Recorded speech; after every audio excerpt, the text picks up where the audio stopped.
Good morning, Jane.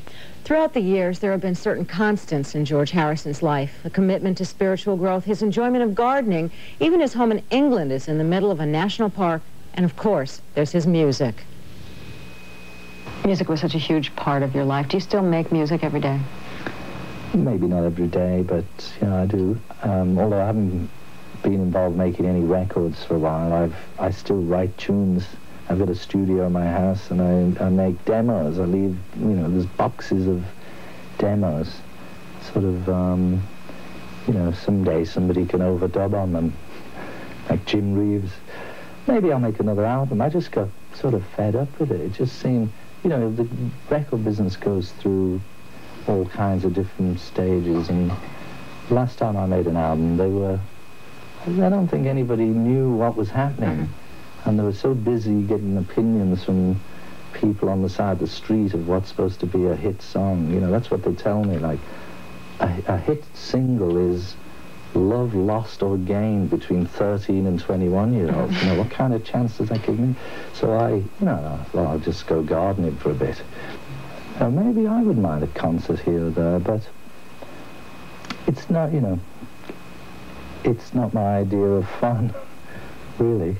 I don't like the idea of being on the road and having to be someplace, I think at times it's fun being in a band, and it's got a lot of energy, and it can be thrilling, but I just did a tune with another charity show in Birmingham. It was all the Birmingham bands, the ELO and the Moody Blues, people like that.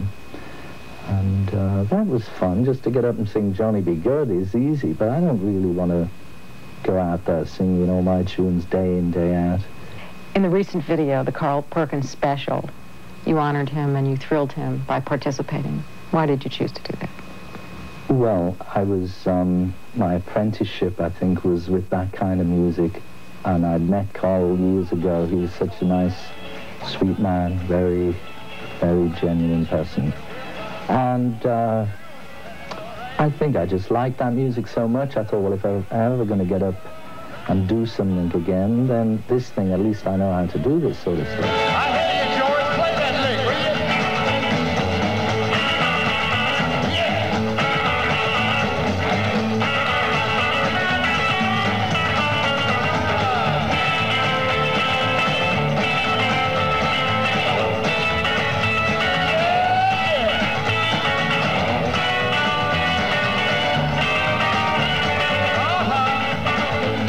It was a very emotional performance for him, and it looked like it was emotional for everybody there. Is that what it felt like? It was nice because, again, although it wasn't a charity show, well, it was Carl Aid.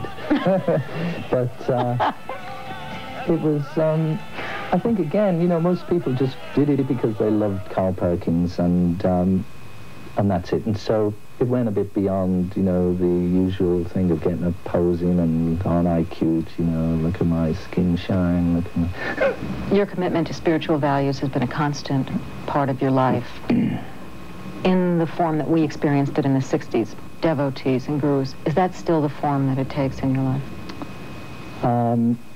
I think the 60s, it was sort of necessary and important what happened. And I think, like with anything, if you want to learn tennis, you go to somebody who can instruct you in tennis. If you want to learn how to be a yogi or how to meditate or whatever, then you need an instructor somebody who knows that. And unfortunately, the word guru became a bit of a joke because, again, with the way the press saw them as silly old fellows, like Maharishi with his long hair and things like that. And also because there were a lot of bogies, as there are yogis, there's also bogies. And, mentioning names, there's been quite an influx of them over the years into America. And I still think it's like somebody once said, you have to be like the wise ant that crawls through the grains of sand and finds the grains of sugar. And so each person has to find for himself a way for inner realization. I mean, the goal, I still believe that the only reason we're on this planet, it's like going to school again. It's each soul is potentially divine, and the goal is to manifest that divinity. Everything else is secondary. Of all of the privileges and the opportunities accorded to you because of the circumstances in your life, when you stop and reflect on it, what is the greatest benefit that's come through all of this?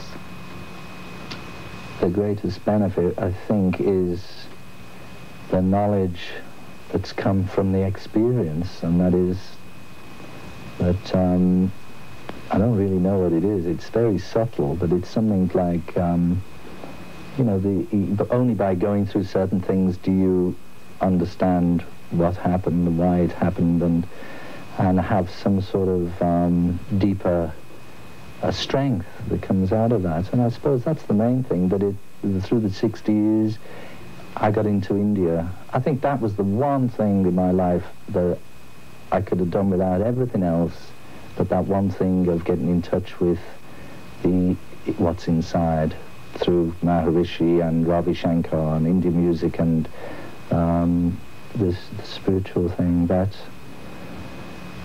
was it. George Harrison's music can also be heard in his newest film release, Water, which opens in theaters around the country today. He's also written songs for the upcoming film, Shanghai Surprise.